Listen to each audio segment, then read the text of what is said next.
I didn't think I had 12 books to talk about, but apparently that's how many books I read in the month of April. So I'm here to do my April wrap up. Honestly, a lot of nonfiction. When I looked at this list, it was like 75%, 80% nonfiction reading. So that's really great for me. So the first book that I ended up finishing was The Story of a Heart, Two Families, One Heart, and the Medical Miracle That Saved a Child's Life by Dr. Rachel Clarke. This is one of the books that I'm reading for the Women's Prize for Nonfiction. I have a whole vlog coming with all of the books that I read for the nonfiction shortlist, and I'm gonna go definitely more in depth into this one. But my general feelings is that this is a 4-star read for me. I wish that it was more focused on the families. It talks a lot about the science and the way that science has evolved over time over the last 100 or so years to get to where this is a possibility for us to be able to take the heart of one person and put it into another person's body and have it be successful where they can live a pretty fulfilling life. Also, like, just the general way that it's told feels very much like a BBC documentary a little bit. I thought this was going to be a 5-star read, and it was still really, really good. I learned a lot. Why am I incredibly pale? I do not know. Sorry, maybe it's the red clashing. Then after that, I read an amazing book. I think the only 5-star read of the month for me. A big book, almost like, what, 430-ish pages that I devoured. I was sick from work for like 2 days. I just could not stop reading this book. And I was reading this book alongside The Story of a Heart, and I just wanted to pick up this book instead of The Story of a Heart. So that was also like another reason why that one didn't land all the way for me. But it is The Devil at His Elbow, Alex Murdaugh and the Fall of a Southern Dynasty by Valerie Bauerlein. This is a book that is looking into the Alex Murdaugh case and just the Murdaugh family in general in South Carolina. If you've watched any bit of true crime, I feel like in the last 5 years they've come out with a bunch of documentaries, probably more than one podcast. I listened to a podcast about this case and I've watched 2 documentaries, and this book is, I feel like, even better than all of those things. The way that it's put together tells the story from beginning to end through all of the generations, because this is really a story about how, like, the founding family in this dynasty, they had so much power and sway in this county that all of the things that they've gotten away with over the years, everything that they did was totally fine. The most compelling and amazing thing about this book is the restraint that the author has. She tells the story from the perspective of like what it's like to grow up in these southern areas, what it means to be a powerful family in these areas, the connections that they had. She's very good at weaving this web of like this really expansive story to the culmination of like their downfall, which happened in the late 2010s into the early 2020s. So yeah, I think the best thing about this book is the writing. I think the author did an amazing job, and I would definitely read anything else that she writes. She's a Wall Street Journal reporter, and she usually focuses on writing on Southern issues, looking more into like the financial crimes of this family and how the financial crimes then led to the like criminal murder crimes that were committed after the fact. And also like the hubris of like knowing that everybody falls at your feet because you're just like the biggest deal and thinking that you're gonna get away with this. I feel like I'm not doing it justice talking about it. 5 stars, thrilling, but also smart. It's not squeezing the true crime out of it. It's more telling the story of people. And it's like one of those, you know, nonfiction books where reality is stranger than fiction. Oh gosh, don't let me get to my rant. After that, I read The Anxious Generation. I feel like I've said enough in my Goodreads review. While it has good intentions, and while the general ideas and suggestions that the authors have about teens and the ways that they are facing this world when it comes to being on their phones and having a phone-based childhood are correct, I think that the science is not here. I don't think that he has the correct science to back up his claims. I think it's very spotty and shoddy. I don't think it's the full picture of what's happening to teens. As someone who works with teens, as someone who sees teens every day, I know that they are facing a lot of challenges, but I don't think that this is the full encapsulation of those challenges, that having this thing is what's causing mental health problems. There are a lot of other things happening in their lives, including not being able to socialize as just social creatures. Everything is meant for like their next advancement in life of graduating high school, going to college, getting a good job, going into this economy, like trying to exist in the capitalist system that we have, also governed by laws that we have, that is also much more complicated by the tech companies that we have. The authors attempt to basically say, no, forget about all of those issues, it's just the phones. And while the phones are one aspect, they are not every aspect. And I guess like my main takeaway is that this is a popular science book that is aimed at parents who want to learn more about parenting styles and what they should do with their kids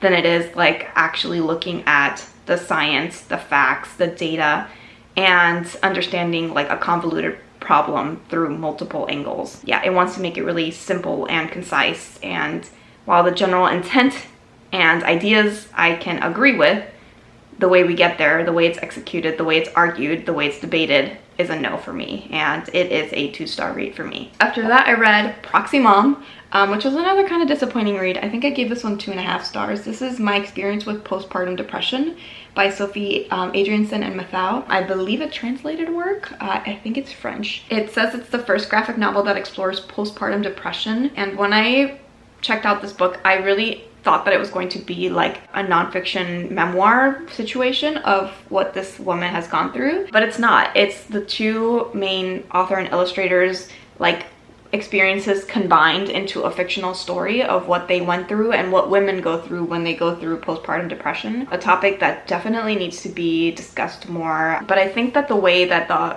illustrators and authors came at this through the main character's perspective, it wasn't in-depth enough, it wasn't introspective enough. I thought that it wasn't sequential enough to understand how we went from A to B to C, and that made it just a little bit more surface level, and at the end she just comes out of this funk and everything is fine. Kind of disappointed by this one. Then I read a book that took me a while to finish. It's very dense, and that is Original Sins by Ewing, The Miseducation of Black and Native Children and the Construction of American Racism. This is a really heavy book. It's very tedious and full of information. I learned a lot reading this book, and I'm glad that I read it. I think ultimately I settled on 3 stars. This book really focuses on how education is like another arm of capitalism in our country, and how going to school molds kids to better serve the population that is in power after they are out of school, talking specifically about Black and Native kids. This book had a lot of memoir-like aspects to it because Ewing used to be a teacher, and I really liked those like flourishes of memoir. They really made the stories come alive, and I really enjoyed seeing her perspective. I like learning about the history of education, how education has evolved over time here in the United States. I just wish that it was a little bit less dense and dry. She argues that this book is for everyone. I think it would better serve parents. I think it would better serve teachers and principals, which are not things that I am, any of those things. So that's kind of my general thoughts on this. Then I read a book I really enjoyed,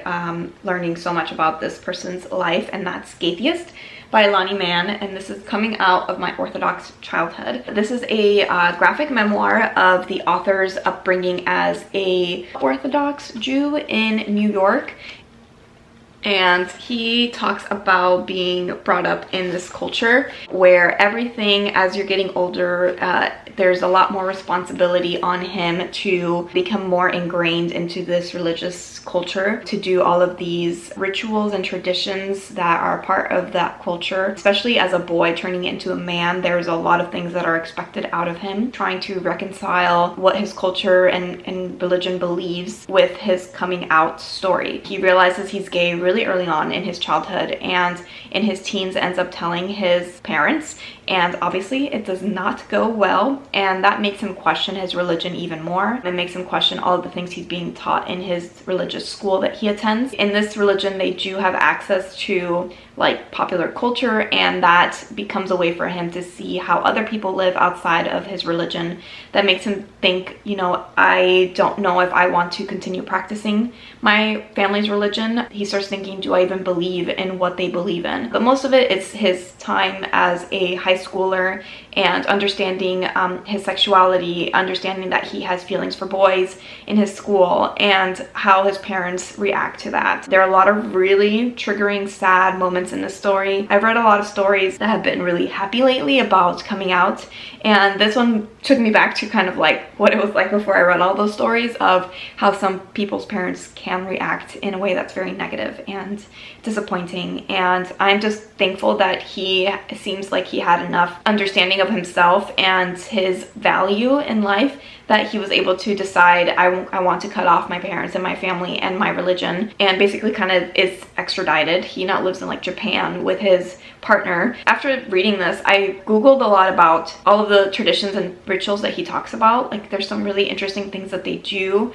to practice, having to do with water and having to do with like wrapping themselves up in different goods. I listened to a podcast of him being interviewed, a woman that talks to people who have like left their religion, and that was really fascinating to listen to. I listened to the whole podcast just to hear more about his life and like where he's at now, because this kind of cuts off basically as he's going into college. And I just wanted to know what he's been up to after that. He did do this with his partner, which is also an interesting tidbit. After finishing this too, I realized that I've read from this author before in the book American Cult, which is a book that I read years ago that I really, really enjoyed. It's a book that's an anthology of different cults in American history. They are all by different authors, and he has one story in here where he talks about how he believes that his religion is a cult. Orthodox Judaism is a cult is what the story is called.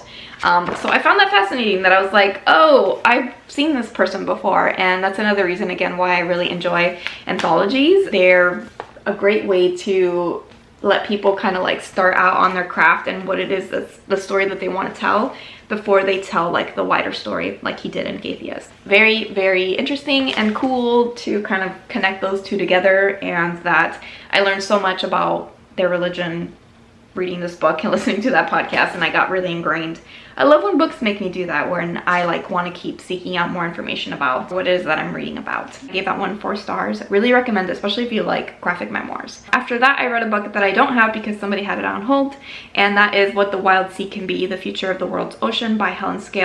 I have to say that this book surprised me. This book was way more enjoyable than I thought it'd be. I think of all of the shortlist books in the Women's Prize, this book was the one that I was most thinking I would end up DNFing, and I think of the 3 that I read in the month of April, this one was my favorite. I thought about it a lot while I was reading about it, and it opened up my mind. And because each chapter is about like a different animal, creature, thing going on in the ocean, that there was like something new to read every chapter, so I really quite like that. Yeah, the more I think about it, I think like this book and The Story of a Heart are kind of on par. It's not a topic that I usually read. I don't really read that many things about nature or the ocean or animals. It's just not like a section of nonfiction that I dip my toes in that much, but I really, really did end up enjoying this one. I really like learning about the bigger ocean animals that they talk about, like sharks. They talk about emperor penguins in a chapter. That was really interesting. There's like chapters about corals. Helen Scales' main goal with this book is to kind of argue that the ocean will find a way to recuperate. The ocean will find a way to become wild again if we allow, even if we did it right now. A lot of the things that we have imposed on the ocean through industrialization and like trying to seek profit in everything that we do when it comes to like fishing or drilling or things like that, those are all things that like they're depressing and it seems like doom and gloom, but I think her main argument is that if we let it be, it would likely be okay. I just really enjoyed that book and definitely recommend it, especially if you're into nature writing. I think it's definitely one that you should check out. I read Neneh Cherry's memoir, 1,000 Threads, and I thought that I was gonna like this book more than I ended up liking it. I thought that it was a very run-of-the-mill, routine, kind of simple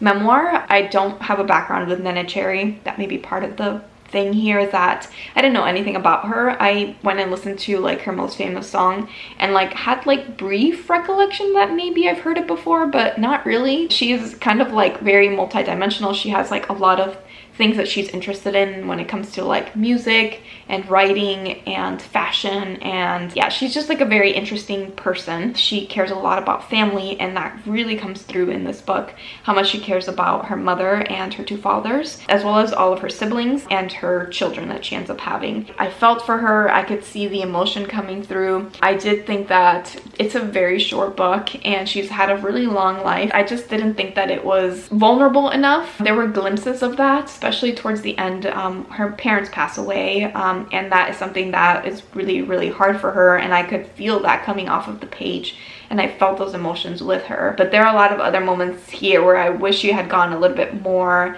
into detail, or was able to kind of tell us a little bit more about how it made her feel or how it changed her world, and that the writing was in general just a little bit more average than I thought that it would be. I wish it was just a little bit more moving for me. I give this one 3 stars. Then I read GRETA and VALDIN by Rebecca K. Reilly, another book that I ended up giving 3 stars this month. It's a book that I had a lot of high expectations for, a book that I read for a book club as well, as I'm trying to make friends here. My general thought is that this didn't feel like literary fiction to me, and it was a little bit too lighthearted for me, which is something that I struggle with when it comes to fiction, adult fiction books.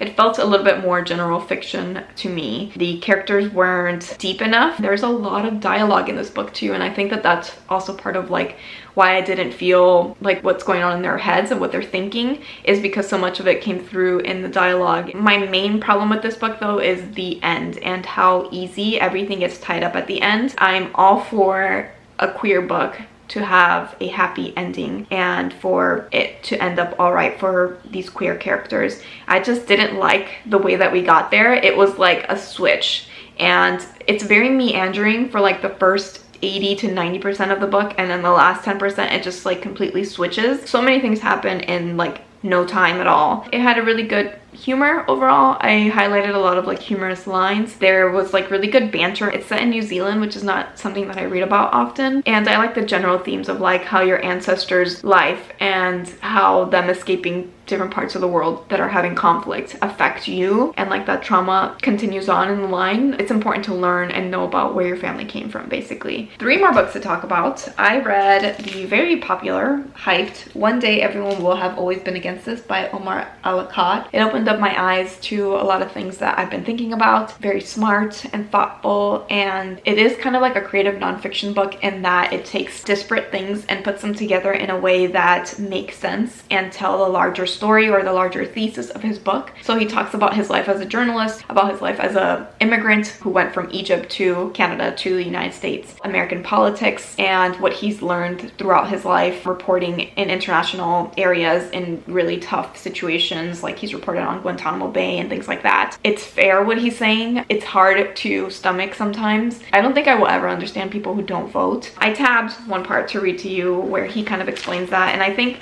it just like shone a light for me of like what happened in 2024, and it enlightened like why so many people had issues with how Joe Biden and the Democrats were voicing their thoughts on what was happening in Gaza. Of course the Republicans would be worse. What the mainstream Democrat seems incapable of accepting is that for an even remotely functioning conscience, there exists a point beyond which relative harm can no longer offset absolute evil. For a lot of people, genocide is that point. Suddenly, an otherwise very persuasive argument takes on a different meaning. Vote for the liberal, though he harms you, because the conservative will harm you more. Starts to sound a lot like, vote for the liberal, though he harms you, because the conservative might harm me too. I don't have family that's living there. I don't know what it's like to be living there. It makes you look at yourself in the mirror. What is it that I'm doing that I just like, I can continue living my life, go to work, go home, like I'm tired, I go to sleep, I wake up, I go to work. Why is it that we're accepting that this is happening, that we're just living our lives, right? There's nothing that I can do to stop it right now today. It's a very conflicting feeling reading this book, I think, ultimately. Definitely need to read more, right? Like this is still from a guy who was born in Egypt. He's not from the area. So there's other things that I would like to read on the topic. I ended up giving that one 4 stars. I also read Alone by Megan E. Freeman.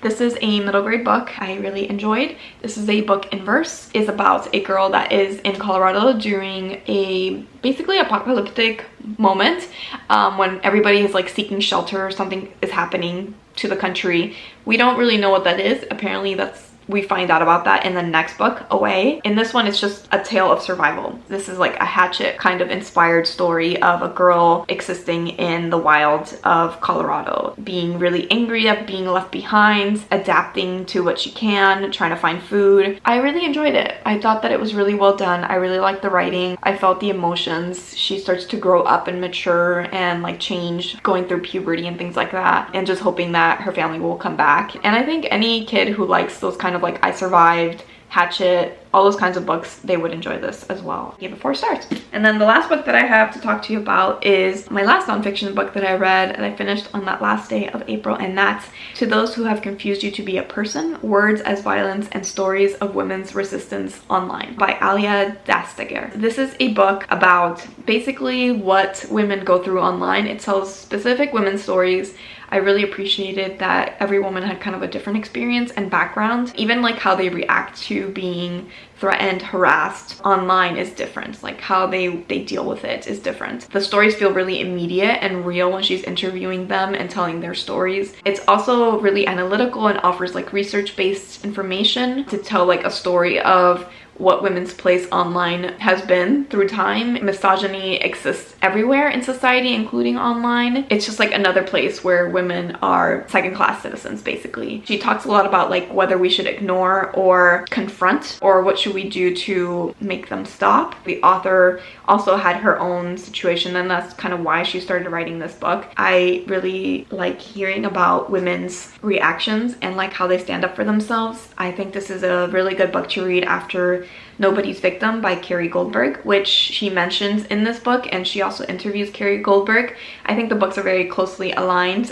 Carrie Goldberg is a lawyer that fights for women, like the ones that are being written about in this book. Captivating stories, sad stories, made you think about like how women should react to these things. I gave that one 4 stars. That's all the books that I want to talk to you about. Thank you so much for watching my video. I hope that you enjoyed it. Let me know if you've read any of these or would like to read any of these. Leave me a tree emoji if you made it all the way through, because I'm just loving spring. I'm really enjoying being in Virginia during this time of the year. It's something that I didn't really have in Colorado. I didn't have this amount of like pretty nature outside. Yeah, and the temperature's just lovely lately, so it's great. I hope that you've been doing well, and I'll see you in my next video. Bye bye.